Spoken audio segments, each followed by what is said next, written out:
సీతానగరం మండలంలో హల్చల్ చేస్తున్న పెద్ద పులి సంచారం కొండేపూడి గ్రామ పొలాల్లో ఉన్నట్లు నిర్ధారణ అయిందని జిల్లా రెవెన్యూ అధికారి టి సీతారామూర్తి తెలిపారు.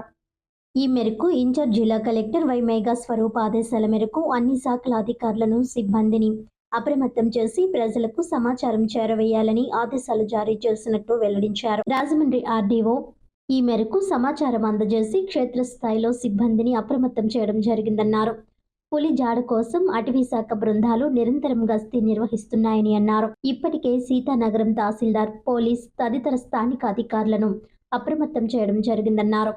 పులి అడుగుజాడలు లభించడంతో అటవీ శాఖ అధికారులచే ధృవీకరించడం జరిగిందని, ఈ పులి గతంలో ఏలూరు జిల్లా కన్నాపురం ప్రాంతంలో సంచరిస్తూ గోదావరి నదిని దాటినట్లు గుర్తించామని అన్నారు. పులి ఛత్తీస్గఢ్ రాష్ట్రం నుంచి వచ్చిందిగా అటవీ శాఖ అధికారులు గుర్తించడం జరిగిందని, రంపచోడవరం అటవీ ప్రాంతం వైపు తిరిగి వెళ్లే అవకాశం ఉన్నట్లు అంచనా వేస్తున్నట్లు డిఆర్ఏ సీతారామూర్తి తెలిపారు.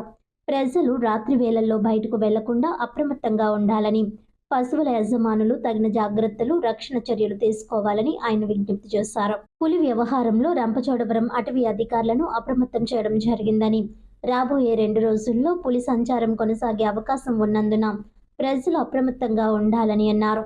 ఏవైనా పులి సంచారం కనిపిస్తే వెంటనే అటవీ శాఖ లేదా స్థానిక అధికారులకు సమాచారం ఇవ్వాలని ఆయన విజ్ఞప్తి చేశారు.